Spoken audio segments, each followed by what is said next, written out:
Meus irmãos, boa noite, a graça e a paz de Jesus, amém? Hoje, em especial, nós vamos estar iniciando uma série no livro de Provérbios.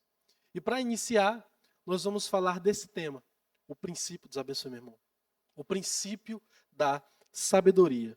Eu queria, então, compartilhar essa mensagem com os irmãos no texto que está em Provérbios, capítulo 1, do versículo 1 ao 7. Enquanto os irmãos vão encontrando aí, eu vou introduzindo algumas coisas concernentes ao texto bíblico.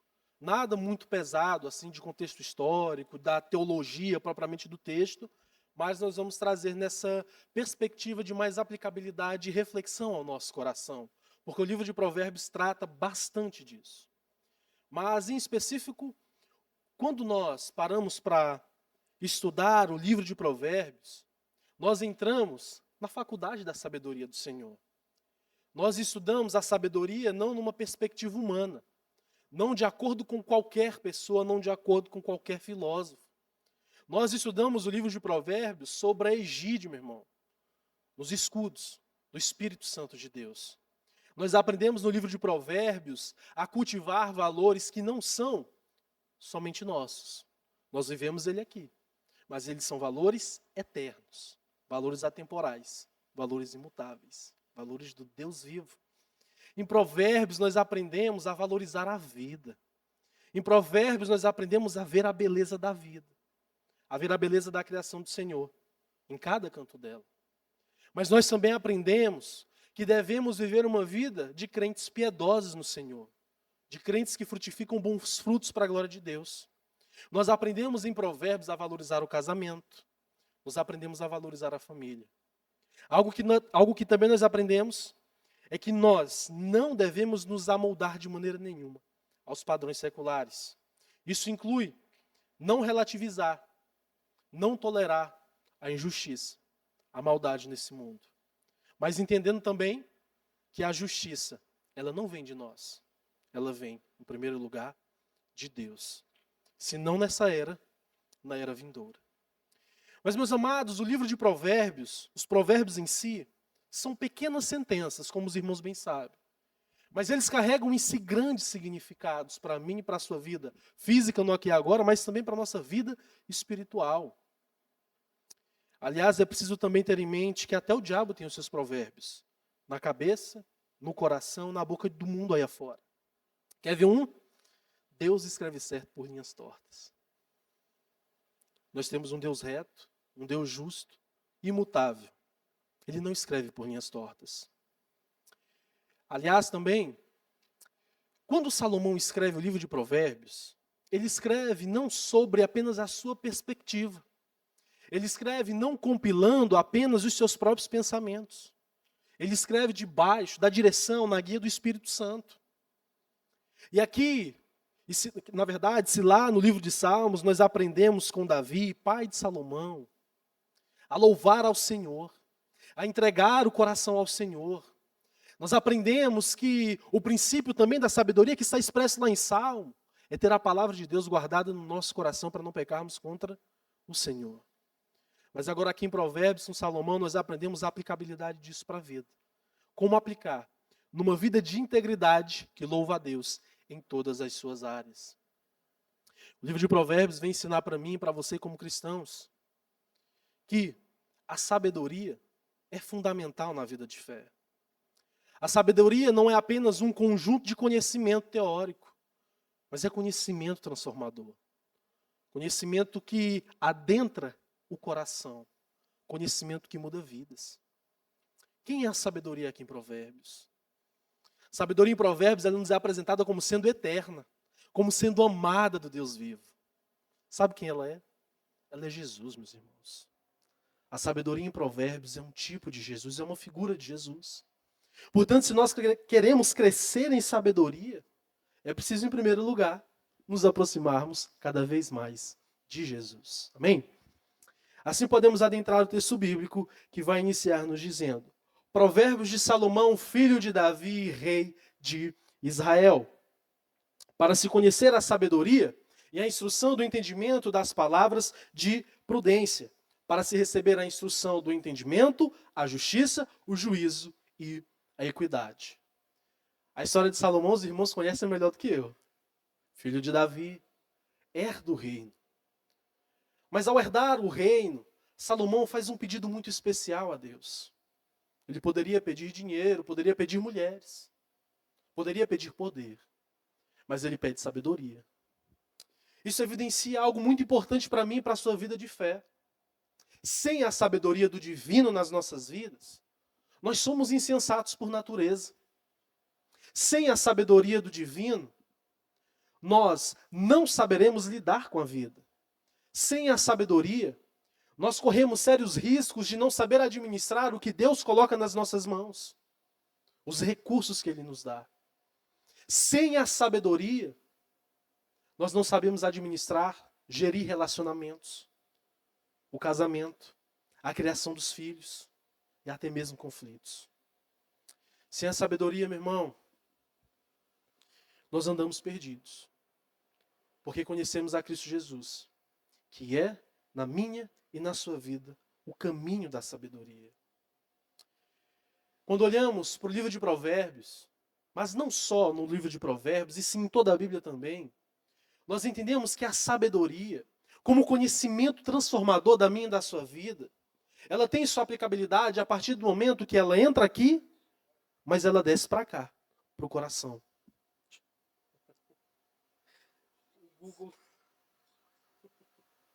O Google ligou aqui na voz do assistente virtual sozinho. Mas, meus amados, a sabedoria em Deus, então, vinda do divino, vinda de Deus, é um conhecimento poderoso que nos instrui a viver dignamente de Deus aqui, mas também nos instrui a vivermos corretamente diante dos homens. A sabedoria, ela nos traz princípios para vivermos a vida aqui com habilidades. Habilidades essas, a rigor, e principalmente relacionais.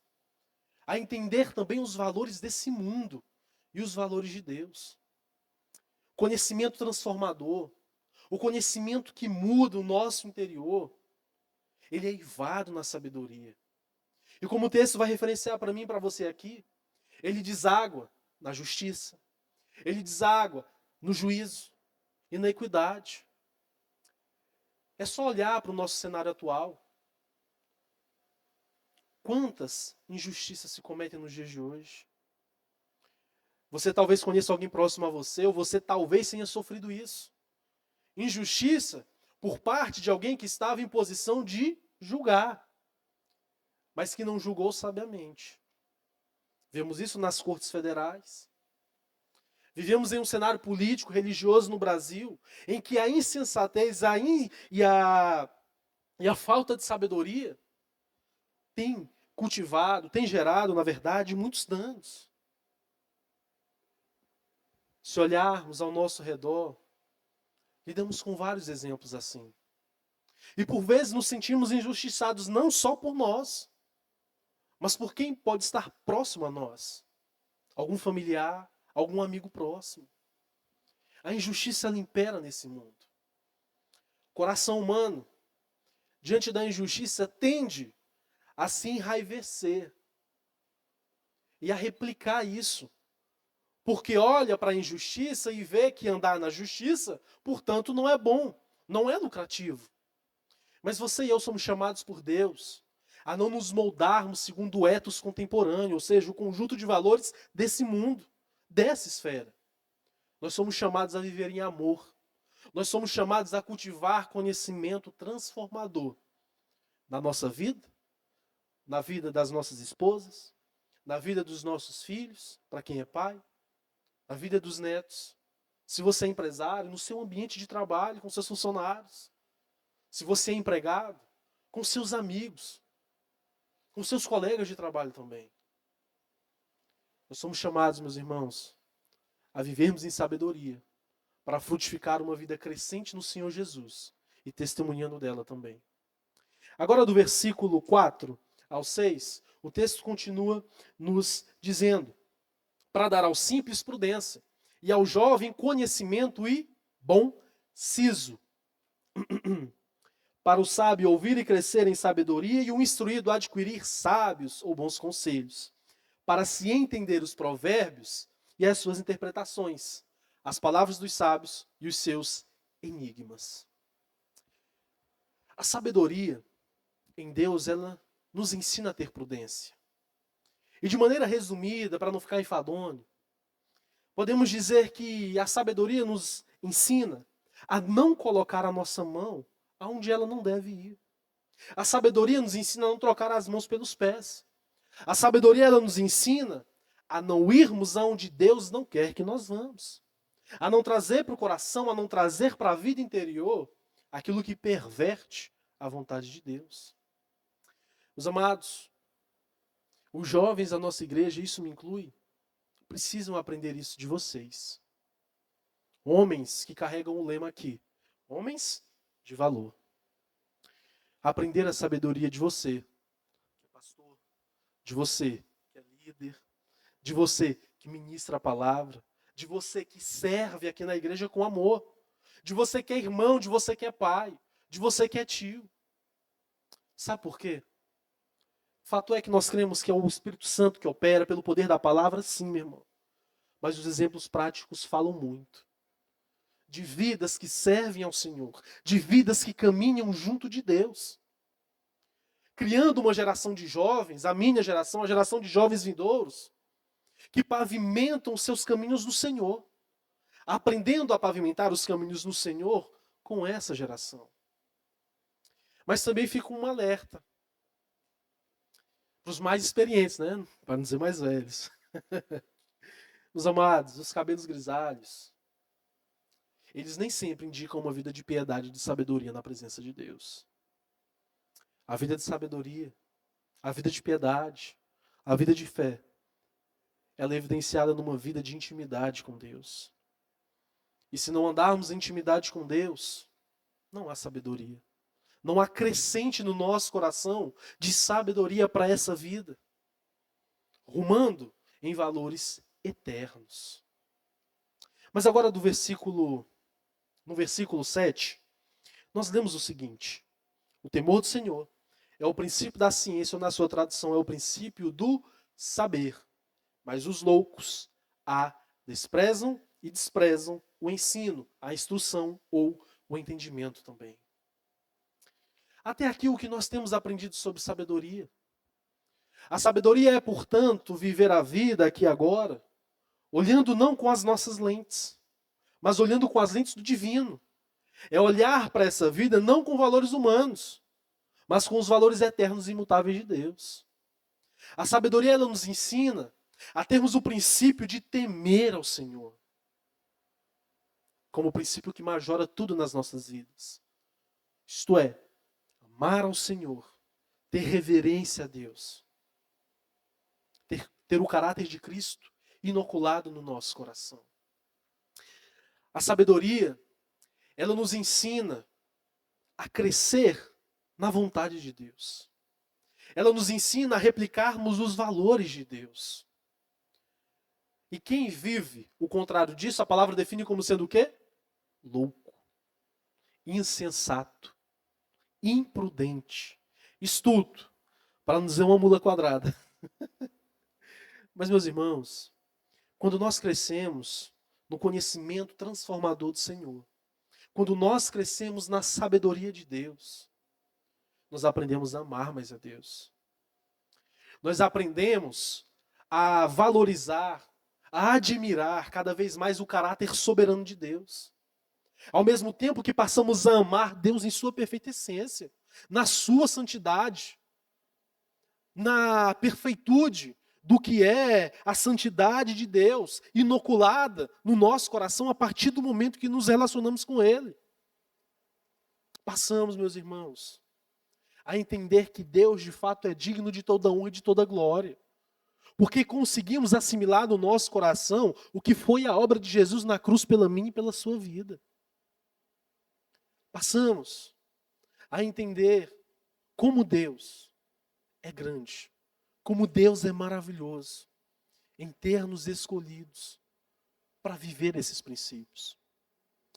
Há uma doutrina máxima na Bíblia que é a doutrina da predestinação. Romanos capítulo 8, Efésios capítulo 2 são textos áureos. Especificamente lá do Efésios capítulo 2, versículo 1 ao 11, Romanos capítulo 8, a partir do versículo 26.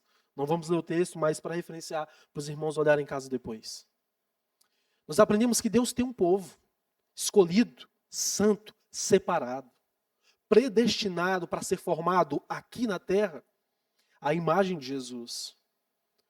Para mostrar os valores de Deus aqui, nessa presente era. Meu irmão, você e eu somos esse povo. Um povo separado, um povo consagrado. Um povo para andar na sabedoria de Deus. A nossa igreja carrega aí como lema, como slogan, ser uma igreja em movimento. A vida de fé em Deus, a vida que cultiva sabedoria em Deus, ela está sempre em movimento. Sabe por quê? Se uma parte do corpo for inutilizada, não tiver função, o que acontece com ela? Atrofia. Na vida de fé, nós corremos o risco de, se o evangelho não nos transformar dioturnamente, não gerar um bulício, um movimento no nosso interior contínuo de transformação, que nos leve aos pés da cruz, que nos leve aos pés de Jesus, nós corremos esse risco de ficarmos apáticos, inertes, letárgicos, de atrofiar. E no melhor dos cenários, viver uma vida de fé medíocre. E, meu irmão, como vocês sabem, Apocalipse capítulo 3 nos retrata de uma igreja assim, que não era quente, nem fria, morna, estava a ponto de ser vomitada. Como igreja do Deus vivo, como homens de valor, nós precisamos ter esse evangelho movimentando no nosso coração. Que ele se movimente nos nossos lares, nos nossos relacionamentos, dentro de casa, fora de casa também. Movimentando o evangelho aqui no centro de Foz do Iguaçu, lá no Porto Meira, lá no Porto Belo, aqui no Paraná, aqui no Brasil, onde Deus te inserir, meu irmão. O temor do Senhor, como princípio da sabedoria, ele nos ensina que quando valorizamos a Deus, quando valorizamos os princípios de Deus, nós entendemos o que de fato foi a graça de Deus. Quantas pessoas não assimilam isso ainda? Ao seu redor, que você ora, que eu oro, para que assimile, para que seja convertido de fato pelo poder do Evangelho. Vivemos em um cenário brasileiro em que se faz escárnio, em que se lançam impropérios acerca de Deus, acerca da graça. Estamos rumando dias aí em que tudo isso alcançará a efervescência máxima na nação. Vocês podem ter certeza, se não for uma escola de samba, vai ser duas. Se não for duas, vai ser três. E assim por diante. Que vão zombar, que vão escarnecer da fé.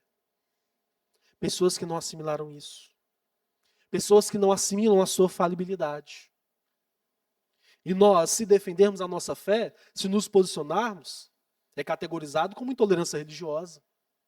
Para eles, portanto, é liberdade de expressão e liberdade religiosa. Os valores do mundo são invertidos e não são os nossos valores. Quantas pessoas mundo afora têm os seus relacionamentos, o seu casamento, a criação de seus filhos conturbada, entregues a Satanás, porque não frutificam o evangelho dentro de casa. Quantas pessoas têm os casamentos destruídos porque não são temperadas uma virtude do fruto do Espírito no nosso coração. Eu sou assim e ninguém me muda. Quantas pessoas, meus irmãos, não vivem aprisionadas em si mesmas pelo pecado? Quantas pessoas não vivem aprisionadas nas rédeas de Satanás, não louvando a Deus, não olham para as conquistas pessoais, não olham para as conquistas financeiras, não olham para o sucesso e dar louvor e dar gratidão a Deus, mas engrandecem a si mesmas. Quantas pessoas, meus irmãos, caminham ao nosso redor numa jornada rumo ao inferno? E você, que tem a sabedoria de Deus no seu coração, é um agente, é um emissário do Evangelho, para ensinar a sabedoria do divino a essas pessoas também. Todos esses cenários que foram relatados aqui são pessoas, segundo o que a palavra de Deus vai definir para mim e para você, loucas, insensatas, imprudentes. Sabe? A sabedoria em Deus, ela nos ensina que nós precisamos entregar tudo nas nossas vidas ao Senhor. É o seu casamento, são seus filhos, é o seu ministério, é o seu serviço aqui na igreja. São os seus sucessos, mas também as suas frustrações. A sabedoria, ela nos ensina a depositarmos todas as nossas confianças em Deus. A entendermos que um Deus justo um dia fará justiça sobre tudo e sobre todos. A sabedoria em Deus ensina a mim e a você como cristãos a largarmos, a deixarmos o velho homem de lado, a vivermos uma vida de santidade, a termos amor pela santidade e não a vê-la como um fardo, como sendo algo pesado para carregar nas costas.